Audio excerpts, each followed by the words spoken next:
श्यामपुर में औरतों के लिए सिर्फ एक ही दर्जी की दुकान थी। उसका मालिक राजू बहुत ही बदमाश किस्म का आदमी था। जब उसकी दुकान में कोई औरत या लड़की ग्राहक आती तो वो किसी न किसी बहाने से उन्हें गलत तरीके से छूने की कोशिश करता। अरे क्या भाभी जी, आप जो ये सूट लेकर आई हैं ये तो थोड़ी पुरानी है ना, और आप कह रही हैं कि इसी नाप का सूट बना दो। ऐसे थोड़ी होता है। देखिए, इतने महीनों में आपकी कमर या आपका साइज कुछ तो बड़ा होगा। अगर मैं पुरानी नाप से ही ये वाली सूट बना दूंगा तो फिर फिटिंग सही नहीं होगी ना। अच्छा ठीक है, फिर ले लो नाप। महिला के इतना कहने पर ही राजू की आंखों में चमक आ जाती। अपने गले में पड़े इंच टेप से वो नाप लेने लगता है। हाँ भाभी जी, जरा सा सामने आइए। हाँ, ठीक है, जरा कमर की नाप ले लूं। उसके बाद तो वो लगभग आधे घंटे नाप लेने में ही लगा देता। और अगर कोई उससे कहता कि अरे राजू मास्टर जी, कितनी देर से नाप ले रहे हो, शाम तक नाप ही लोगे क्या? देखिए भाभी जी, मेरा नाम है राजू मास्टर। मैं अपने काम से कोई समझौता नहीं करता। हाँ, ठीक से नाप लूंगा तभी तो मस्त सूट बना पाऊंगा ना। अब उसकी इस बात पर कोई क्या ही उसे बोलता। बहरहाल औरत के जाने के बाद वो उस औरत के ख्याल में खो जाता। और क्या मस्त फिगर थी भाभी जी की। ओहो, इसके आगे तो सारी हीरोइनें फेल हैं यार। वाह ऊपर वाले, क्या किस्मत बनाई है तुमने मेरी। जरूर मैंने पिछले जन्म में कोई अच्छे कर्म किए होंगे जो आपने मुझे दर्जी बनाया। हे भगवान, बस एक ही प्रार्थना है कि अगले जन्म मोहे दर्जी ही कीजो, ताकि मैं अलग अलग और खूबसूरत औरतों के नाप ले सकूं। राजू टेलर अपने काम की आड़ में औरतों के साथ छेड़छाड़ किया करता था। अब उसका प्रोफेशन ही ऐसा था कि लोगों को ज्यादा कुछ पता नहीं लगता। श्यामपुर में ही विनीता नाम की एक रिटायर्ड टीचर अपनी बेटी सिम्मी और बेटे विकास के साथ रहा करती थी। विकास की अभी कुछ दिनों पहले ही शर्मिला नाम की लड़की से शादी हुई थी। शर्मिला बहुत ही भोली लड़की थी। एक बार की बात है, सुबह का समय था। शर्मिला माथे पर घूंघट लिए अपनी सास के पास चाय लेकर गई। ये लीजिए माँ जी, आपकी चाय अदरक वाली। ये कहकर उसने चाय अपनी सास को दी। विनीता ने चाय ले ली तो शर्मिला वहां से जाने लगी। बहू, 1 मिनट रुको, मुझे तुमसे कुछ बात करनी है। मुझसे कोई बात हो गई क्या माँ जी? अब चाय तो ठीक है ना? अरे तू इतना डरती क्यों है? मैं तेरी सास हूँ, कोई राक्षस थोड़ी ही हूँ जो तुझे खा जाऊंगी। और जहाँ तक रही चाय की बात, तो वो तो मैंने अभी तक पी ही नहीं है। ये कहकर उसने चाय की प्याली उठाई और चाय पीने लगी। चाय पीते ही, वाह बहुत ही अच्छी चाय है, बिल्कुल तुम्हारी जैसी। अरे बहू, तुम खड़ी क्यों हो? तुम्हें कहा है ना मैंने बैठने के लिए, बैठो। अब जी माँ जी, कहिए आप मुझसे क्या बातें करना चाहती थी? तब शर्मिला की सास ने उससे कहा, शर्मिला बहू, तेरी शादी को लगभग 1.5 महीने हो गए। तू कब तक ये साड़ी और घूंघट में रहेगी? मैं समझी नहीं माँ जी।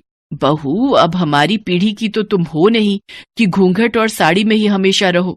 तुम आज की पीढ़ी हो, तुम सलवार सूट पहन सकती हो घर में, मैं कुछ नहीं बोलूंगी तुमको।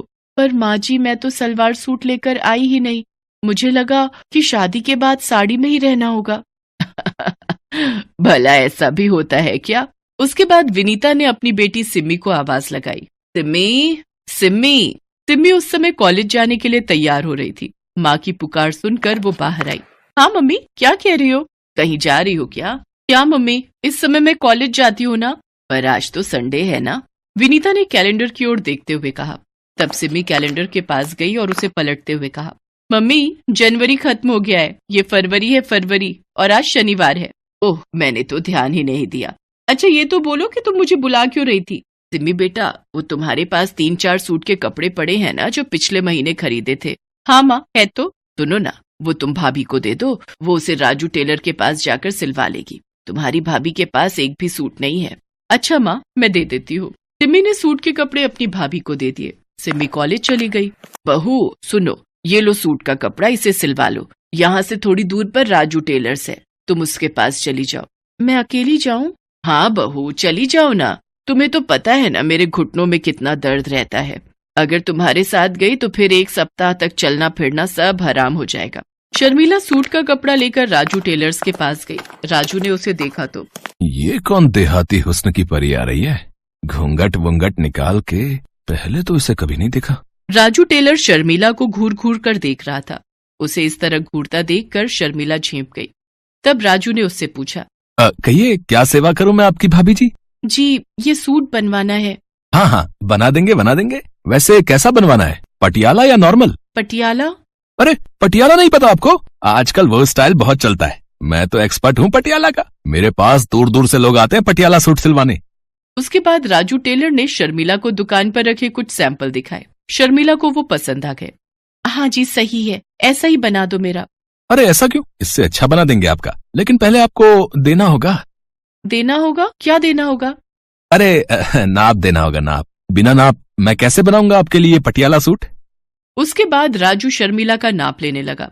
शर्मिला से बातों के क्रम में ही उसे पता लग गया था कि ये बहुत ही भोली टाइप की है, इसलिए उसने मन ही मन सोच लिया था कि आज तो इसका अच्छे से और बहुत देर नाप लूंगा, मजा आ जाएगा। नाप लेने के क्रम में राजू बार बार शर्मिला को छू रहा था, और वो छूना नॉर्मल छूना तो नहीं था। ये बात शर्मिला को भी समझ आने लगी थी। भाई साहब, ये आप क्या कर रहे हैं? इस तरह से कौन नाप लेता है? चलिए हटिए, दूर हटिए। अरे क्या हो गया भाभी जी, क्यों गुस्सा हो रही हैं आप? गुस्सा नहीं हो तो क्या करूं? आप ये किस तरह से और कितनी देर से नाप ले रहे हैं? कभी कमर को छूते हैं, कभी इधर हाथ लगाते हैं, कभी उधर हाथ लगाते हैं। ये क्या बात हुई? अरे टेलर को नाप लेने के लिए इधर उधर तो हाथ लगाना ही होता है ना। अब मेरी आंखों में कोई मशीन तो सेट नहीं है कि एक बार किसी को देखें और परफेक्ट नाप ले लें। राजू अपनी बेहुदा दलीलों से अपनी कारगुजारी को ढकने की कोशिश कर रहा था, लेकिन शर्मिला भले ही भोली थी, लेकिन ना समझ तो बिल्कुल भी नहीं थी। देखो, मेरे सामने ज्यादा तेज बनने की कोशिश मत करो, मुझे पता है तुम क्या कर रहे थे। मैं चुपचाप सुन रहा हूं तो इसका ये मतलब नहीं है कि आप कुछ भी इल्जाम लगाओ। अरे मैं कोई नया टेलर नहीं बनाऊं, सालों से यहाँ काम करता हूँ। हाँ, और न जाने कितनी औरतों के सूट सिले मैंने, किसी ने इस तरह से मुझ पर इल्जाम नहीं लगाया जैसे आप लगा रही हैं। अगर आपको मुझसे सूट नहीं सिलवाना तो आप जा सकती हैं, लेकिन इस तरह के बेहुदा इल्जाम तो मत लगाइए मुझ पर। मैं बीवी बच्चों वाला आदमी हूँ। शर्मिला वहां से चली तो गई, लेकिन उसने अपनी सास को सारी बातें बताई। ये तुम क्या कह रही हो बहू? हाँ माँ जी, वो बहुत ही बदमाश दर्जी है, उसने नाप लेने की आड़ में मेरे साथ बदतमीजी की। माँ जी, मुझे तो वो शक्ल से ही बदमाश लगता है। अच्छा सुनो, सिम्मी को आने दो, फिर चलते हैं तीनों मिलकर उस बदमाश दर्जी की दुकान पर। सिम्मी के आने के बाद तीनों ने मिलकर एक प्लान बनाया। इस बार सिम्मी उस दर्जी की दुकान पर गई और सूट सिलवाने की बात कही। अपनी आदत से मजबूर राजू टेलर बेशर्मी के साथ सिम्मी की नाप लेने लगा, लेकिन इस बार उसकी सारी हरकत दूर छिपी उसकी भाभी ने रिकॉर्ड कर ली। फिर उन्होंने पुलिस को फोन कर वहां बुला लिया। थोड़ी देर में पुलिस वहां पहुंच गई। पुलिस को देखकर राजू टेलर के चेहरे का रंग उड़ गया। क्यों रे, तू ही है ना राजू टेलर? जी मैडम, मैं ही हूँ। कोई बात हो गई है क्या? उसके इस बात पर इंस्पेक्टर शशिकला ने उसे एक जोरदार तमाचा मारा और विनीता और शर्मिला द्वारा रिकॉर्ड किया वीडियो दिखाया।